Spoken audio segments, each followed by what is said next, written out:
Early কিছু করতে চান তাহলে স্কিল অনেক ম্যাটার করে, তার ডিমান্ড ডিমান্ড অনেক বেশি। খুবই হতাশ ছিলাম, তো আমার হাতের সাইকেলটা আমি বেচে দিই। আপনি তো পড়াশোনা স্টিল করতেছেন। হ্যাঁ, আমি জব করতেছি সার্ভিস কিতে অ্যাজ এ ওয়ার্ডপ্রেস ডেভেলপার। চাকরি অহরহ এই সাইডে। আসসালামু আলাইকুম, ঢাকাটির পক্ষ থেকে সবাইকে স্বাগত জানাচ্ছি। আমি মোহাম্মদ মাহবুবুর রহমান এবং আজকে আমাদের সাথে রয়েছে আমাদের একজন সাকসেসফুল স্টুডেন্ট মিস্টার বাপ্পি রয়। সো চলুন আগে তার সাথে আমাদের পরিচয় হয়নি। বাপ্পি ভাই, আপনার পরিচয় দেন সবাইকে। আমি বাপ্পি রয়, আমি এখন ঢাকা ম্যানেজমেন্ট কলেজ থেকে এইচএসসি করতেছি। আমি জব করতেছি সার্ভিস কিতে অ্যাজ এ ওয়ার্ডপ্রেস ডেভেলপার। আর আমি ঢাকা আইটি থেকে আমি 33 নম্বর ব্যাচে ওয়েব ডিজাইন অ্যান্ড ডেভেলপমেন্ট থেকে কোর্স সম্পূর্ণ করেছি। ওকে, আচ্ছা বাপ্পি ভাই, তো আপনি ঢাকা আইটি থেকে কোর্স করছেন, এখন বর্তমানে সার্ভিস কিতে জব করতেছেন। জি। তো আসলে জব পাওয়ার ক্ষেত্রে আপনার ঢাকা আইটিটা আসলে কিভাবে হেল্প করছে আমাদের কোর্সগুলো? তো এটা যদি বলতে যাই, তো আমি প্রথম থেকে বলি, যখন আমি শুরু করছি আসলে মানে খুবই হতাশ ছিলাম, মানে কিছুই বুঝতাম না। আর আমার ওয়েব ডিজাইন এন্ড ডেভেলপমেন্ট সম্পর্কে কোনো ধারণাই ছিল না, এক কথা। তো আমার এক ছোট ভাই ছিল, নাম রাকিব। ও আমাকে সাজেশন করলো যে এটা করতে পারি। তো আমার চেনা, আমিও করেছি, মানে ও করেছে আর কি। তো আমার তখন হাতেও টাকা ছিল না, তো আমার হাতের সাইকেলটা আমি বেচে দিই, বিক্রি করে দেই। তারপর সে বললো যে হ্যাঁ চলো। তো তারপর আপনার কাছে আসলাম, ভর্তি করলেন। তারপর আমি কোর্সটা সম্পূর্ণ করলাম। কোর্সে মানে ফার্স্টে অনেক কঠিন লাগতো, পরে আস্তে আস্তে প্র্যাকটিস করতে করতে করতে করতে হয়েছে। তারপর আমার এক এলাকার বড় ভাই থেকে আমি জানতে পারি যে সার্ভিস কিতে সার্কুলার দেওয়া হয়েছে। তারপর আমি স্যার দেখেছিলাম, স্যারের নাম আলামিন স্যার। সে সে মানে খুবই সাপোর্টিভ। তার মানে কি বলবো আর, সে খুবই এখন পর্যন্ত আমাকে অনেক সাপোর্ট করে। আমার টিম লিডার হাফিজুর ভাই, সেও আমাকে খুব সাপোর্ট করে। সে আমাকে, আমি কিছু না পারলে সে হেল্প করে। খুব সুন্দরভাবে হেল্প করে। আচ্ছা, যখন ইন্টারভিউটা যখন ফেস করছেন, জি তারা তো আপনাকে প্রজেক্ট দিছিল, জি জি। তো সেগুলি কি মানে আমাদের যা যা আমরা শিখাইছি সেগুলির সাথে রিলেটেড ছিল? অবশ্যই, মানে কাজ আসলে পারলে ঘুরে ফিরে অমনই হয়, মানে এভাবে আর কি হয় আর কি। আচ্ছা, যাই হোক, তো আমাদের এখানে ক্লাস করে মানে আপনার কেমন লাগছে? মানে যখন ক্লাসগুলো শিখতেছিলেন, এগুলি আসলে মানে অন্য জায়গা থেকে আমাদের ডিফারেন্সটা কি ছিল? ডিফারেন্স, এখানে স্যাররা খুবই মানে আন্তরিক, এক কথায়। আর মানে নিজের সন্তানের মতো পড়ালেখা শেখা, মানে কি বলে আর কি, ট্রেনিংটা করায় আর কি। আর যে প্রজেক্ট গুলো করছেন আপনারা বর্তমানে সার্ভিস লাইফে কেমন কাজে লাগতেছে? মানে যা করতেছি, যা করে গেছি তাই আর কি, একটু অ্যাডভান্স, মানে যদি আটকে যাই আর একটু অর্গানাইজড, হ্যাঁ, আর একটু অর্গানাইজ। আপনার কাছে আমি অনেকবার হেল্প চাইছি, মানে কোনো কিছুতে আপনার সাথে সাথে আমাকে সাপোর্ট দিয়েছেন। যাক, এখন একটা বিষয় জানতে চাই যে আপনি তো পড়াশোনা স্টিল করতেছেন। হ্যাঁ। তো পড়াশোনার পাশাপাশি আপনি জবে ঢুকে গেছেন। আসলে আমরা যারা পড়াশোনা করি, আমরা সবাই চাই যে আমরা একটা চাকরিতে ঢুকবো, হ্যাঁ, হ্যাঁ। জব করব। বাট আসলে জব করতে গেলে মানে একজন হিসেবে কিভাবে প্রিপেয়ার হওয়া লাগে, যদি একটু সাজেশন দিতেন যে আসলে শুধু পড়াশোনাই কি আনাফ আমাদের জন্য?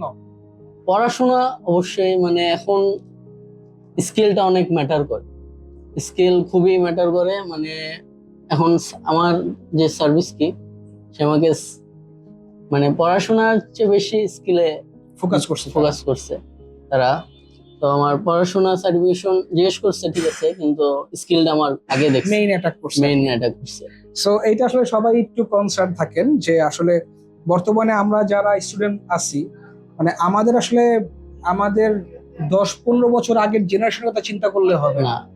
আগের চিন্তা ভাবনাই ছিল যে পড়ালেখা করব, দেন চাকরিতে ঢুকবো। কিন্তু এখন যত বেশি স্কিলফুল, তার ডিমান্ড অনেক বেশি, আসলে খুবই বেশি। আচ্ছা, সো এখন আপনি পড়াশোনা তখন শেষ করেন নাই? না, এখনো চলতেছে পড়াশোনা। বাট এখন যারা পড়াশোনা শেষ করেও অনেকে বেকার আছে, জব পাইতেছে না, আমরাও ফেস করতেছি, আপনিও দেখতেছেন ফেস করতেছেন। তো আসলে এখন আপনার অবস্থানে যদি কেউ আসতে চায় যে ভাই আমি পড়াশোনা থাকা অবস্থাতেই আমি একটা জবের সিকিউরিটি চাইতেছি, ফ্রিল্যান্সিং এর কথা বলে, তো সে তার আসলে কি করা উচিত? তার মেইনলি আগে স্কিলফুল, মানে সে আগে চুজ করুক যে সে নিজে আগে কি চায় অবশ্যই, দেন সে ওটায় স্কিলফুল হোক, দেন চাকরি অহরহ এই সাইডে অ্যাভেলেবেল চাকরি আছে। অ্যাভেলেবেল। তাহলে মানুষ যে বলে চাকরি পাওয়া কঠিন, কঠিন না, আসলে যোগ্যতা থাকলে চাকরি পাওয়া কঠিন এক্স্যাক্টলি, মানে মানে এক কথায় বলতে গেলে যে শুধু একাডেমিক কোয়ালিফিকেশন এনাফ না, না, এনাফ না, এখন স্কিলের অনেক ডিমান্ড অনেক অনেক। সো সবাই আসলে এটা মাথায় রাখেন, যারা মানে আমাদেরকে মাঝে মাঝে অনেকে বলে যে এই জিনিসটাকে অনেকে ডিনাই করে, মানে কম্পিউটারটাকে আমরা অনেকেই সিরিয়াসলি নেই না না, বর্তমানে, হ্যাঁ। স্টিল নাও এখন হ্যাঁ, চিন্তা করি যে পড়াশোনা শেষ করি, বাকিটা যা করার করবো। এখন আসলে পড়াশোনা শেষ করে কি স্কিল হওয়াটা কি খুব ইজি, নাকি পড়াশোনা থাকা অবস্থায় স্কিলটা হওয়া উচিত? এখন ভাই আপনার যদি টাকার দরকার না হয় আপনি সারা জীবন করেন, কোনো সমস্যা নেই, কিন্তু যদি যদি মানি নিড থাকে, যে মানি নিড, আর্লি কিছু করতে চান তাহলে স্কিল অনেক ম্যাটার করে। স্কিলটা অনেক ম্যাটার করে। ওটাই, মানে আগে করলে কেন নয়, মানে স্কিল থাকলে যদি পারেন তো সমস্যা কি।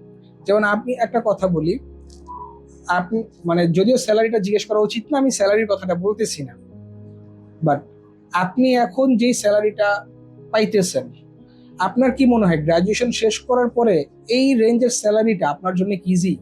শুধু যদি গ্রাজুয়েশনের কথা চিন্তা করি, আপনার যদি কোনো স্কিল নাই, আপনি একজন গ্রাজুয়েট পারসন, না, আমার দেখা মতো অনেকে আছে আমার চেয়ে কম স্যালারি কিন্তু আমার চেয়ে বেশি শিক্ষিত, তো আমি সে জায়গা থেকে অনেক হ্যাপি।